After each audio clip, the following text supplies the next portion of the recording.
Die Tagung der Komponisteninstitute war insofern etwas Besonderes, um einerseits natürlich zu zeigen, dass das ORF-Zentrum nicht allein ist mit seinen Aufgaben, sondern dass es tatsächlich mehrere Institutionen gibt, nicht nur in Deutschland, sondern international, die ähnliche Aufgaben verfolgen.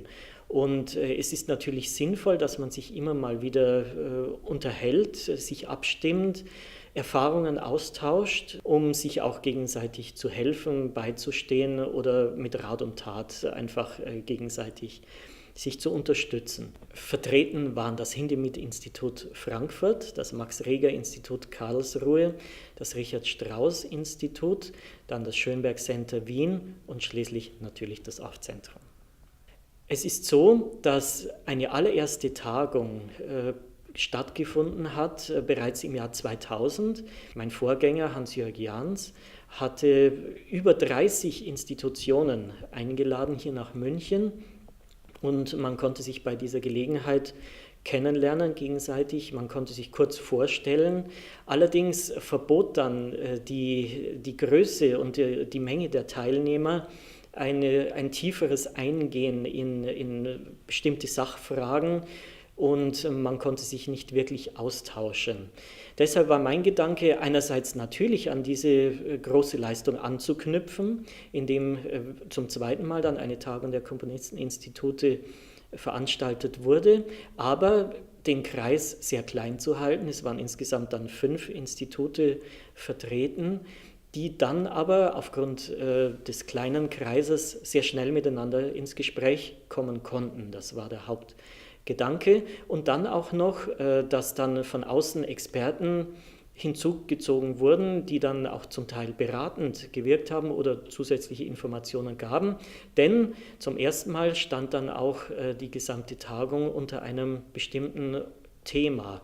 Das Thema ist ein sehr aktuelles Thema, wie ich denke, und zwar das Thema Digitalisierung und Urheberrecht. Es war beispielsweise auch der Justiziar der GEMA, Dr. Tobias Holzmüller, dabei, der einen hochinteressanten Vortrag aus seiner Perspektive gehalten hat.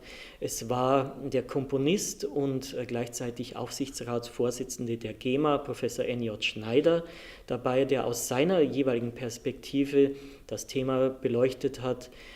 Dr. Albrecht Dümling hat über die Geschichte des Urheberrechts gesprochen und ansonsten haben die einzelnen Institutsvertreter ihre jeweiligen Projekte zur Digitalisierung oder Themen zum Urheberrecht dargestellt. Graphe oder Briefe, die nach 1971 zum Bestand hinzugekommen sind, werden schutzdigitalisiert. Die Digitalisierung am Arnold-Schönberg-Center hat im Frühjahr 1998 begonnen. Man kann sagen, am Tag nach der Eröffnung. Also es ist keine rein interne Verwendung, sondern wir geben alles nach außen. Die Skizzenbücher von Richard Strauss, die sich im Besitz der Familie Strauss befinden, digitalisiert. Zu den Projekten gehörten die Kalender, Tagebücher, Skizzen, die Korrespondenz, Porträts Karl Orffs und ein Teil sind jetzt die Tonträger. Das ist eine reine interne Schutzdigitalisierung. Neben Bibliotheksarchivalien, persönlicher Dokumente, einen üppigen, von unserem leitenden Archivar Jürgen Scharwächter, gepflegten und virtuos vermehrten Tonträgerarchiv besitzt das MAI im Bereich der nativen Regersammlung auch ein großes Fotoarchiv, zu dessen Bedeutung im Bereich unserer digitaler Projekte ich gleich noch. Wir haben jetzt Stand September 1,12 Millionen digitalisierte Objekte. Das entspricht etwa 10% unseres Gesamtbestandes. Die Tagung der Komponisteninstitute erstreckte sich über 2 Tage. Der erste mit einem Konzert, öffentlich zugänglich. Der zweite Tag war nicht öffentlich und man traf sich in kleiner Runde, einfach um spezielle Fragen miteinander zu besprechen, aufgrund der Tatsache, dass es sehr speziell war von den Themen her, die ja auch in juristische Fachfragen auch zum großen Teil mündeten, schien es einfach angebracht, hier ohne Beteiligung des allgemeinen Publikums in Arbeitsgruppenatmosphäre miteinander ins Gespräch zu kommen. Ich denke, eine solche Veranstaltung sollte nicht rein aus Wortbeiträgen bestehen. Wenn sich die Vertreter von Komponisteninstituten treffen, dann sollte natürlich auch Musik erklingen.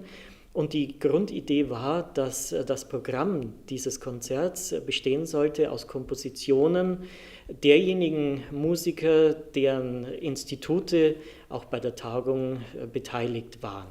Es waren Werke von Schönberg, von Richard Strauss, Carl Orff und Paul Hindemith und Max Reger. Der Pianist war Andreas Skouras, Träger des Bayerischen Kunstförderpreises und auch anderer Auszeichnungen. Und er wurde begleitet von der Solobratscistin der Münchner Philharmoniker Julia Rebecca Adler, die nicht nur ihre Viola gespielt hat, sondern auch ein historisches Instrument, die Viola d'Amore, sodass wir da auch einen Klangfarbenwechsel hatten.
Das Konzert war äußerst erfolgreich und hat auch sehr positive Resonanz gefunden.